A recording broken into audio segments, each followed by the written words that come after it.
Alors, nous voilà déjà le 1er août. Le mois de juillet est passé, la moitié de l'été. Et du coup, des fois, la question c'est quel temps il me reste pour moi? Plus qu'un mois d'été? Qu'est-ce que je vais prioriser? Je vais te raconter une histoire qui s'est passée pour moi il y a quelques années. Tu es curieuse de mieux te découvrir, de mieux te comprendre, pour faire des changements dans ta vie ou être plus en accord avec toi-même?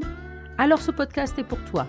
Je me présente, Patricia Homer, femme sur une ferme depuis 37 ans et depuis 2021, j'accompagne des femmes comme toi à être plus en accord avec elles-mêmes, plus en paix intérieure, afin d'être plus épanouies et bien dans leurs bottes sur la ferme. Connais-tu le comble du comble? J'ai failli ne pas avoir le temps d'enregistrer cet épisode sur la liberté de temps, justement. Alors, je vais te raconter une histoire, quelque chose qui m'est arrivé, j'avais à peu près 28 ans. J'avais 3 enfants à ce moment-là et on était après le 15 août. Donc le travail de la ferme commençait un peu à descendre, mais il y avait toujours quelque chose. Donc on avait fini les moissons, on avait fini la première et deuxième coupe et puis un coup, donc j'avais bien bossé, au niveau de la ferme, au niveau de la traite, tout ça et gérer les enfants avec l'été et tout. À cette époque, je payais quelqu'un pour les faire garder, mais j'avais personne, pas de la famille sur place qui m'aidait et puis une journée, je me disais: «Ah bah tiens, demain je vais être libre». Ben non, il y avait autre chose qui se rajoutait au niveau du boulot. La journée d'après, je me dis: «Oh bah là, je vais être libre». Bah, quelqu'un me donnait par exemple des prunes. Alors ouais, c'est super sympa, mais du coup, tu es obligé de faire de la confiture et puis après tu vas dans ton jardin, bah, du coup, il y a pas mal de courgettes. Alors je fais de la ratatouille, je la congèle.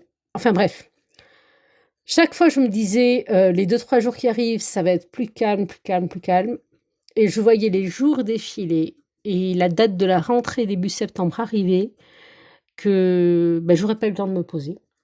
Que chaque fois des choses arrivaient à faire et c'est comme un envahissement quoi, tu vois?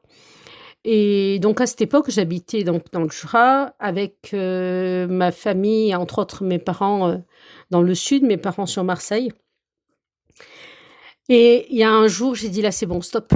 J'ai dit: «Il y a plus qu'une semaine avant la rentrée».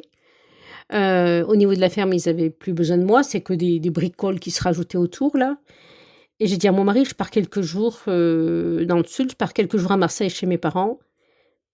J'ai préparé les enfants, j'ai préparé les affaires. On est parti un matin tôt pour rouler à la fraîche et on est arrivé donc à Marseille, donc mes parents habitent en ville. On a fait 2-3 trucs dans la journée, 2-3 bricoles et le lendemain, j'ai pris des parasols à mes parents, j'ai pris mes serviettes, j'ai pris des jeux pour les enfants. J'ai pris ma voiture, à cette époque je roulais en ville, en voiture et on s'est posé dans une plage, chose que j'ai fait très, très rarement dans ma vie. Je leur ai mis les parasols, au bord de mer, il y a toujours un peu d'air, donc une fois que tu es à l'ombre, tu es quand même relativement bien, c'était pas une canicule non plus et j'ai dit: «Aujourd'hui, je fais rien». Ils m'ont regardé: «Mais qu'est-ce qu'on va faire?» J'ai dit: «Beh, vous jouez à l'ombre, vous allez vous baigner, on a le pique-nique. Moi, je fais rien». Et alors au début, c'était un peu dur de rester allongée, mais après j'ai cette journée-là, elle est restée gravée. Parce que du coup, ils ont bien joué le jeu. Ils avaient été sages, ils s'étaient pas trop chamaillés, mais c'était une journée où je faisais rien, rien, rien, rien.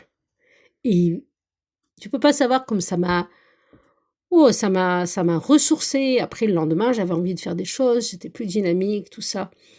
Et si je te raconte tout ça, c'est parce que juste, bah, je me faisais bouffer mon temps. Ça m'arrive toujours, hein, mais à une dose différente. Mais c'est vrai que voilà, il y a des moments où on a l'impression que le temps là, on en a plus pour nous, quoi. Si on fait pas quelque chose, on en a plus et pourtant et pourtant le temps c'est une denrée rare.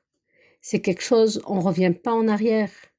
C'est la vie qui s'écoule, hem, on sait pas le temps qu'il nous reste à vivre, qui que ce soit. On ne sait pas combien de temps on va avoir. Donc, c'est clair que ça ne veut pas dire qu'il faut passer ses journées sur la plage à rien faire. C'est pas du tout ça. Mais de temps en temps, revoir un peu ses priorités, ça peut être intéressant. Tu sais, tout se recoupe, hein. Dans l'épisode 35 et 36, là où j'ai fait sur les libertés de choix, voilà, le choix de qu'est-ce qu'on met dans le temps.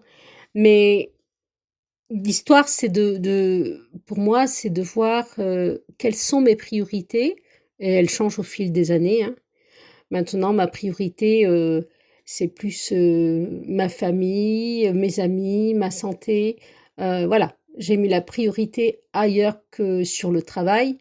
Mais c'est clair que je peux dire ça aujourd'hui parce que j'ai presque 58 ans, parce que j'ai bossé. Il y a des moments où il fallait bosser à fond. Aujourd'hui, je peux m'octroyer de bosser travailler qu'à temps partiel, quoi. Mais ça fait rien. Même quand on est à temps complet, même dans les fermes, il y a des périodes où c'est clair que là, juin, juillet, on donne à fond. Mais avoir des moments où on arrive à prendre un peu du temps pour soi de temps en temps, voilà, ça me paraît assez important pour moi, quoi. Et tu vois, c'est en mettant des priorités, où là, j'étais partie carrément à Marseille, à la plage, mais je sais que ça nous arrive de faire des petits moments, on va dire vacances, on va souper un coup au bord du lac, ou si t'as pas de lac vers chez toi, ça va être au bord d'une rivière, d'un petit cours d'eau. De suite, ça change tout. Ça fait un petit moment vacances. C'est un moment qu'on se prend pour soi et qu'on reste pas à la maison. Ça change un peu du quotidien et c'est du temps qu'on s'est pris, quoi. Donc, voilà. Prendre en compte la préciosité du temps. On dit qu'il n'y a pas de replay, c'est clair, que le temps ne s'achète pas. En même temps, on peut se faire remplacer, on peut déléguer le travail, et ça peut être par moyen financier. Donc oui, ça peut être du temps de libre qu'on s'achète. En tant qu'agriculteur, on peut aussi faire de l'échange de travail avec un autre agriculteur qui sera peut-être content lui aussi d'avoir du temps libre.